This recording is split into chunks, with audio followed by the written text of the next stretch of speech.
साथियों नमस्कार। गीता ज्ञानदाता कहते हैं, जब सांख्य योग और कर्म योग दोनों ही स्वतंत्र मार्ग हैं, तब फिर यहाँ यह बात कैसे कही गई है कि कर्म योग के बिना संन्यास का प्राप्त होना कठिन है। साथियों, स्वतंत्र साधन होने पर भी दोनों में भी सुगमता और कठिनता का भेद है।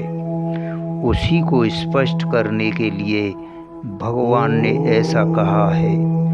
मान लीजिए एक मुमुक्षु पुरुष है और वह यह मानता है कि समस्त दृश्य जगत स्वप्न के सदृश मिथ्या हैं। एकमात्र ब्रह्म ही सत्य है। यह सारा प्रपंच माया से उसी ब्रह्म में अध्यारोपित है।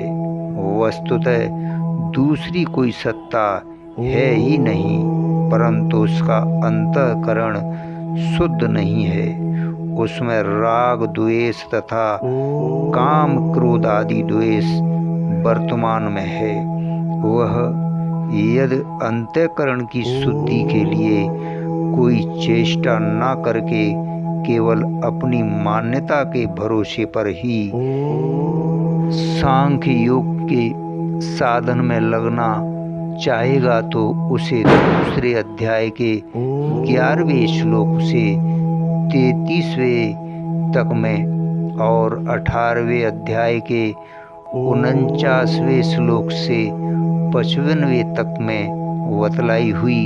साथियों, सांख्यनिष्ठ सहज नहीं प्राप्त हो सकेगी, क्योंकि जब तक शरीर में अहम भाव है, भोगों में ममता है और अनुकूलता प्रतिकूलता में राग द्वेष वर्तमान में है, तब तक ज्ञान निष्ठ का साधन होना अर्थात संपूर्ण कर्मों में कर्तव्यभिमान से रहित होकर निरंतर सच्चिदानंद धन निर्गुण निराकार ब्रह्म के स्वरूप में अभिन्न भाव से स्थित रहना तो दूर रहा, इसका समझ में आना भी कठिन है।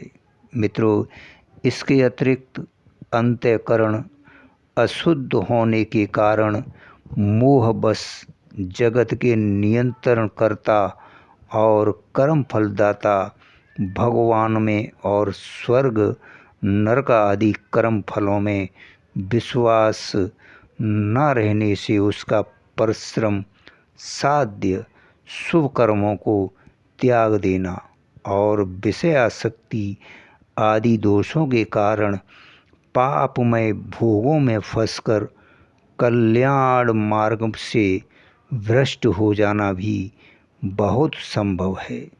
अतः एवं इस प्रकार की धारणा वाले मनुष्य के लिए, जो सांख्य योग को ही प्राप्त परमात्मा साक्षात्कार का उपाय मानता है, यह परम आवश्यक है कि वह सांख्य योग के साधन में लगने से पूर्व निष्काम भाव से यज्ञ दान तप आदि शुभ कर्मों का आचरण करके अपने अंतःकरण को राग द्वेष आदि दोषों से रहित परिशुद्ध कर लें तथा उसका सांख्य योग का साधन निर्विघ्नता से संपादित हो सकता है।